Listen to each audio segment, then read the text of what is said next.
adat budaya. Adat dia berelu padat, pulang hai sabanyo kampung lambada, kampung lambada lam dua, sabong kumukiman muhat, cikat get adat, orang kerja, yo urang inong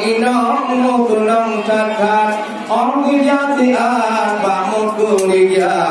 Gua berhuwe mampu laju hai sabar nyogu bohmehat lam ayat raya nacit lam piring lagi nyogu hai sabar nyo sabar adat luar biasa cuma gua la ilm marakan sabar di dalam masyarakat nyong la inkana mudah menyangta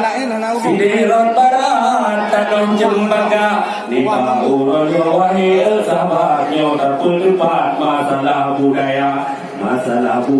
doa wahil sahabat nyo buah murah kaya dan benda nyo dilam gemba bere hai sahabat nyo tuwit aku moh gata yang bunuh alam ayamnya berlegan lagu bani mak bangsat ngon mak bang baka pak rumong pak uci gudi dia gudu kau lega gudi lam bumi raya awat dua wange au sambat nyok kuah muhat ngon buki kana ujuk long pulang yang lega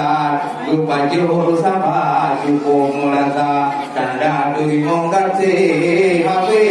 kumat nyok ada yang gada jaga sino di Aceh bere lupakan nyok ada dua biasa memang kau betul wahai sahabat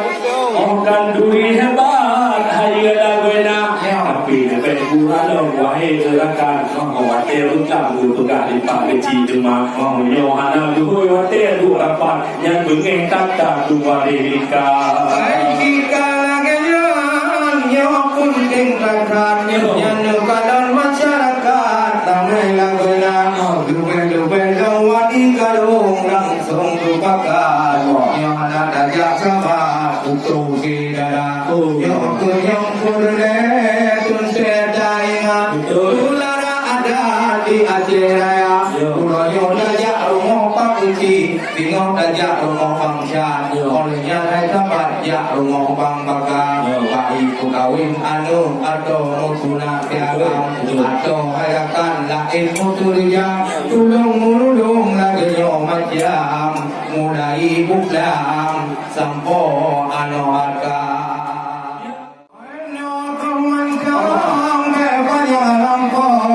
untuk long ada dalam cuma yo sidara pak yukung yang nagi wanang ro yo ke apa kamu yang kamu satra mudah-mudahan di bahunya kamu di dino kampung lambada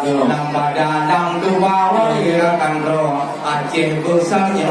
rupo kuasa dan seluruh Aceh wirakan ro Aceh kumeno sudayo dua nyokal yang musyaid kaku jalo amat kameranya kami klaim-klaim aja